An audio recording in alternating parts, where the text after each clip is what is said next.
What's up guys, and welcome back to Wall Street Millennial. As you all know, the biggest investing story of 2021 so far has been the epic GameStop saga that saw Wall Street best degenerates make billions of dollars collectively off the backs of short-selling hedge funds. The GameStop short squeeze was special because of the unprecedented involvement of individual investors, but it was not the first short squeeze that saw hedge funds lose billions.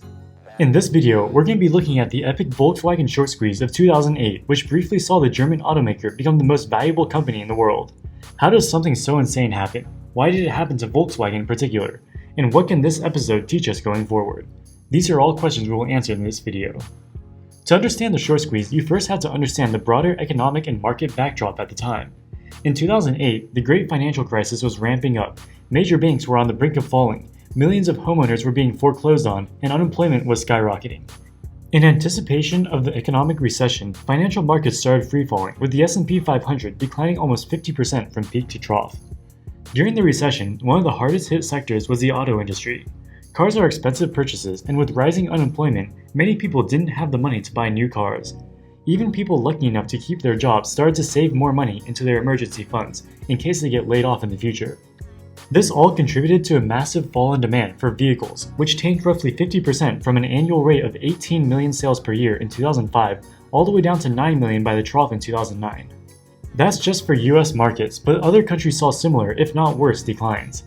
The hit to auto sales was severe and long-lasting. It took more than 5 years for sales to finally recover in 2015. This massive disruption was devastating for the auto industry and ultimately caused the Chapter 11 bankruptcies of American auto giants GM and Chrysler. Given the headwinds facing the auto industry, many hedge funds thought Volkswagen's business would be significantly impaired over the coming years and started shorting the shares, betting they would go down. It seemed like a safe bet at the time because auto sales were rapidly declining, and it's unlikely VW stock could actually go up in such a tough environment. Also, a short squeeze seemed unlikely because even at the peak, only 12% of outstanding shares were shorted. For reference, GameStop's short interest was well over 100% at the peak. But it isn't so simple as just looking at the short interest. For the purposes of a short squeeze, the short interest as a percentage of the total shares outstanding doesn't really matter. What really matters is the short interest as a percentage of the free float. The free float is the shares that are owned by non-strategic investors, such as retail investors and non-activist asset managers. Non-strategic investors are generally quite willing to sell their shares, so if a short seller wants to cover their shorts, they can pretty easily buy shares from them. In the case of Volkswagen, only 45% of the shares outstanding were part of the free float. Porsche owned a 30% stake in Volkswagen as a strategic investment. The government of Lower Saxony, the German state where Volkswagen is headquartered, also owned a 20% strategic stake. Because these two shareholders held for strategic reasons, they had no intention of selling no matter how high the price rose. Additionally, 5% of VW shares were owned by index funds tracking the DAX index. At the time, the DAX index allocated 17% to VW shares as a fixed percentage. So regardless of the price movements of VW, the DAX funds would not sell either. This meant that the free float of VW shares was only 45% of the outstanding shares. So while the short interest was 12.8% of shares outstanding, it was 28% of the free float. While this is a quite high level of short interest, it alone can't explain the squeeze. In October of 2008, Porsche surprisingly revealed it had increased its ownership stake in VW from 30% to 74%. This was especially surprising because earlier that year they said they would not be increasing their stake for the very reason that it would make the free float too small, given that the government of Lower Saxony already owned a 20% stake.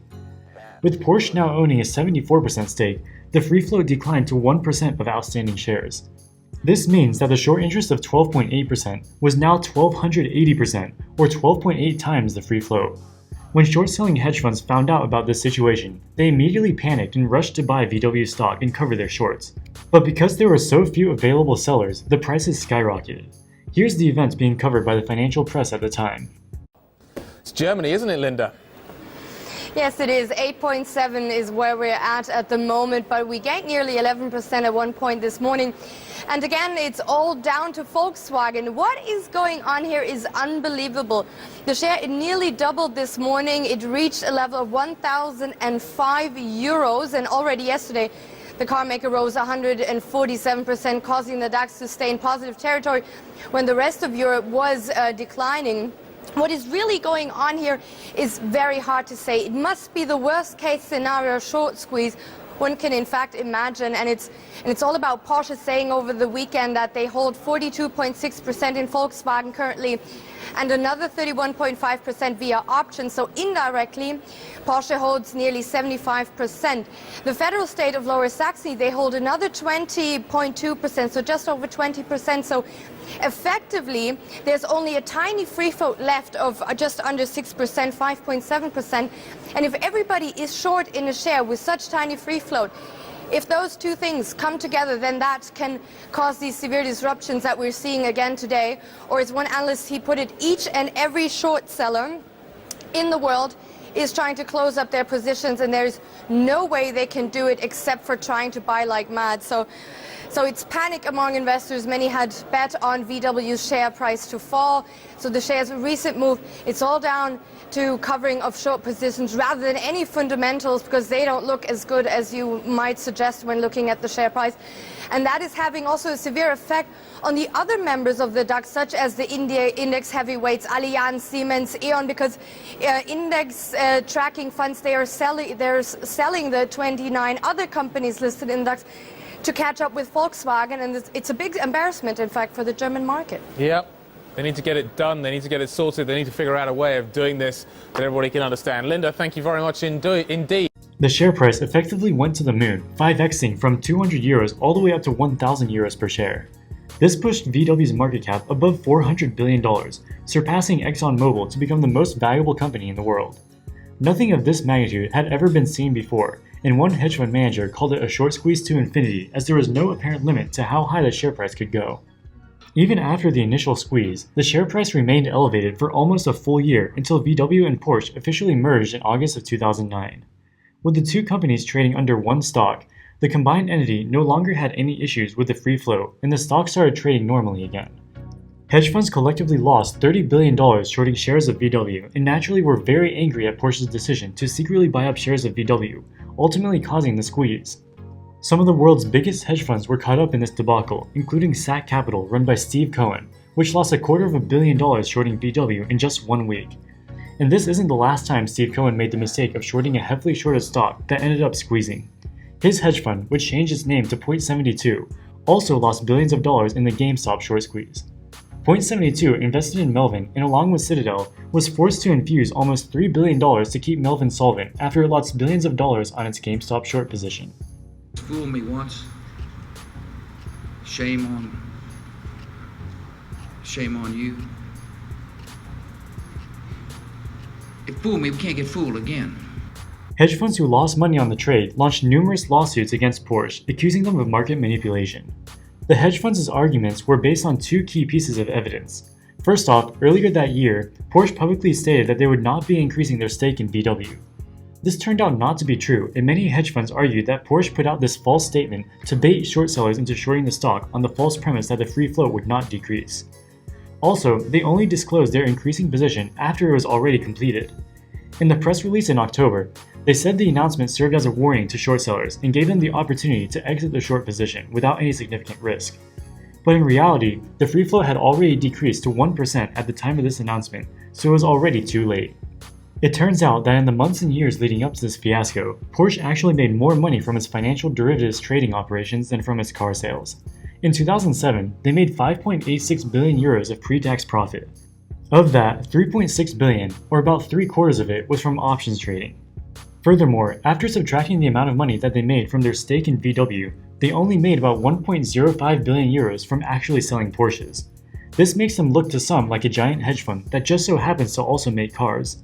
Apparently, Porsche doesn't like to be called a hedge fund, and said, quote, "We make money from hedging and building cars. The difference is that hedge funds don't make cars the last time I checked," unquote.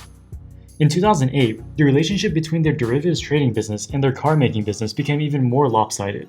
They made $13.5 billion in pre-tax profit, producing a total of 98,652 cars, a record. Seems pretty good, but if you divide those numbers out, you'll notice something a little strange. The profit per car was $136,000 per car. Porsches are expensive, but their flagship 911 starts at only about $100,000. Some of their most popular models, like the Boxster, start as low as $60,000, and even their high-end 911 Turbo starts at $171,000 in 2021. So the $136,000 profit per car would have been impossible if it weren't for their options trading. It turns out that Porsche and its executives didn't have to pay out anything for the massive short squeeze. In 2016, a regional court in Germany acquitted CEO Wendelin and CFO Holger of all charges. The judge said that the claims that Porsche deliberately concealed their plans to buy up a controlling stake in VW, then shifted their strategy, were unfounded. So the billions of dollars that they made off the short sellers and the hedge funds remained as profits for Porsche's shareholders and bonuses for the perpetrators of the short squeeze. So who do you guys think is right, Porsche or the short sellers? Should Porsche or its executives have been convicted of market manipulation? Let us know in the comments. If you liked this video, make sure to like, subscribe, and share. Also check us out on TikTok, Instagram, and our second channel, WSM Research. In the meantime, thank you guys so much for watching, and we'll see you in the next one. Wall Street Millennial, signing out.